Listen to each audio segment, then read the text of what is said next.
notre premier invité aujourd'hui pour inaugurer ce talk vidéo et podcast de The Media Leader ici depuis la French Connection au M Gallery, ici au cœur des Cannes Lions. J'ai le plaisir d'accueillir Stéphane Martin, directeur général de la RPP. L'autorité de régulation professionnelle de la publicité. Bonjour François. Tout à fait, bienvenue. Évidemment, c'est la place de la RPP d'être ici au Cannes Lions pour regarder les tendances de ce qui se fait dans le monde. Et Stéphane, tu vas présenter avec tes équipes et une étude Kantar Media sur les représentations de la publicité dans le monde. L'idée, c'est d'ouvrir un peu ces chakras, c'est ça, pour voir un petit peu comment sont aujourd'hui les représentations dans la publicité. Tu peux nous en dire un mot ? C'est le festival international de la créativité, donc c'est paraissait logique de demander à Kantar Media, qui évidemment a cette connaissance historique et aussi son réseau international, de vous regarder par rapport aux règles que nous avons en France, des règles que la profession a adoptées, quelles étaient les représentations différentes en matière, par exemple, de comportement alimentaire, de conduite automobile, de représentation des personnes et bien sûr de tout ce qui est développement durable et environnement. Comment, avec nos règles, nous représentons et nous contrôlons nos faits et nous accompagnons la profession à représenter ces grandes thématiques et comment la publicité dans d'autres pays, alors essentiellement occidentaux, représente à partir de leurs propres règles. Soit on a les mêmes, soit parce que c'est un code mondial, celui de la Chambre de commerce internationale, soit elles divergent parce que la publicité, c'est aussi de la culture, c'est aussi du sens du signifiant, et c'est ce qu'on va regarder mercredi matin. Est-ce que tu peux nous donner peut-être un ou deux exemples de choses qui t'ont frappé dans cette étude là-dessus, notamment sur la représentation? On a vu que notamment avec l'alternance politique aux États-Unis, l'arrivée de Donald Trump, qui a eu pas mal d'abandon de beaucoup d'entreprises sur leur programme de diversité. Est-ce que tout ça, par exemple, c'est des choses que vous avez déjà remarquées dans cette étude? Alors, dans cette étude, on a bien sûr regardé si tout ce qui est les DEI et diversité, égalité, inclusion était représenté différemment et comment c'était représenté, parce que de toute façon, les cultures et les populations ne sont pas les mêmes. On n'a pas vu, en tout cas dans des exemples américains, à date, de grands changements.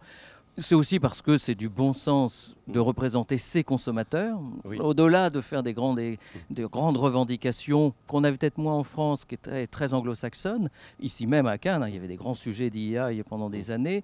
Le fait de représenter tout simplement ses consommateurs, d'où des questions sur l'accessibilité pour le handicap, sont aussi des grands sujets qui sont abordés partout dans le monde, parce que ce sont bien sûr aussi des consommateurs, tous ceux qui sont en situation de handicap, a fortiori le handicap invisible.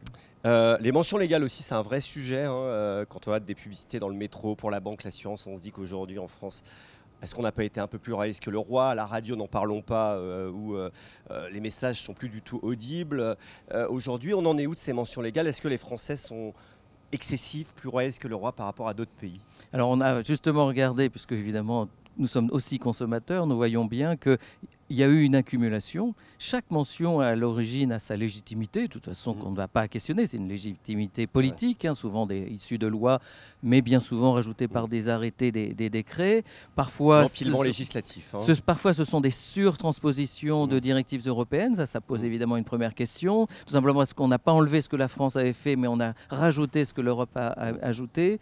Donc, on voit bien que dans certains cas, et on le sait pour certains médias, un excès est là et qu'il faut arriver maintenant à désurtransposer, qu'il faut arriver à simplifier. C'est un sujet collectif et à Cannes, c'est pour ça qu'on est auprès de la profession, parce que c'est le sujet aussi bien sûr de l'ARP, mais à la demande finalement de la profession, d'aller expliquer que ce sont des vrais freins pour certains médias, mais aussi d'ailleurs aussi pour des annonceurs, et notamment on pense aux PME, le risque juridique de ne pas tout savoir est très important.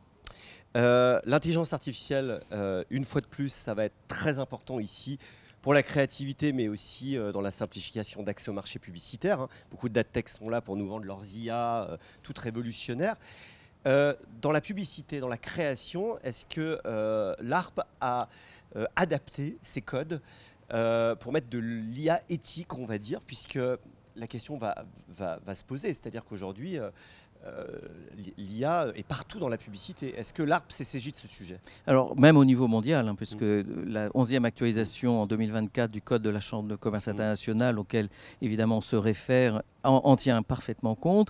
Bien sûr, nous, dans nos règles et même dans nos travaux, puisque ça fait 7-8 ans qu'on a développé notre Invenio, notre IA de contrôle finalement de la publicité, et que l'on voit, puisqu'on rend énormément de conseils avant diffusion, qu'on voit bien que l'IA est utilisée par les agences maintenant au quotidien. Il faut le mentionner quand on utilise de l'IA? Alors la question, et c'est pour ça que demain nous avons avec le réseau international des avocats aussi ici même un breakfast le matin, et on va justement évoquer ces sujets. Jusqu'où aller? Est-ce que c'est trompeur? Est-ce qu'une IA peut être trompeur? Et dans ces cas-là, il faut le mentionner. Si c'est une IA, on va dire, de conception, on n'a jamais mis qu'il fallait écrit par Photoshop. Donc il y a un équilibre à trouver dans cette mention. Certains peuvent aller loin, c'est le cas des plateformes, parce que la loi les oblige en Europe à l'indiquer. Il faut trouver cette juste mesure. La vraie question en termes déontologiques pour l'ARPE, c'est notamment, on le voit puisqu'il y a plein d'annonces ici même, d'entreprises qui disent voilà, on va créer automatiquement vos publicités. C'est un peu facile, je ne suis pas sûr que leur IA connaisse l'ensemble des règles, et donc vigilance, et ce qu'on va rappeler, c'est qu'il faut rester en contrôle. De toute manière, in fine, c'est bien un humain, une personne morale ou une personne physique qui sera responsable devant la loi. Il y aura quand même la jungle d'un côté, en effet, la télévision, le cinéma, l'affichage qui sont très contrôlés par des organismes comme l'ARPE, et puis à côté le digital où ça va être la jungle, et là il va y avoir des pubs faites avec de l'IA sans aucun contrôle. C'est ça le risque? C'est le risque de proposer une solution soi-disant tout en Inde, créer des milliers de publicités d'un coup, en exposant non pas l'entreprise qui a mis la technologie, mais surtout finalement l'annonceur qui risque de passer à côté. On parlait des mentions, mais il n'y a pas que ça.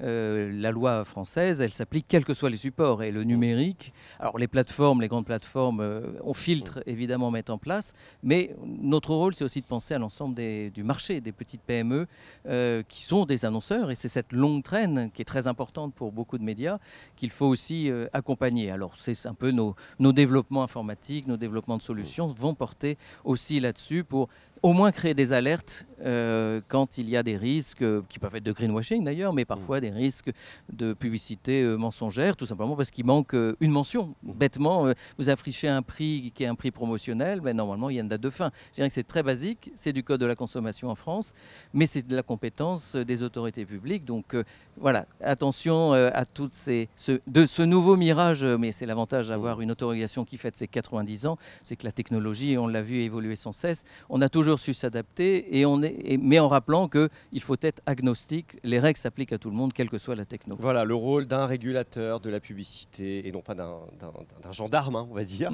par rapport à cette IA pour que la publicité elle reste accessible, responsable, éthique. Merci Stéphane. Merci de cette invitation. Très bon Cannes Lion.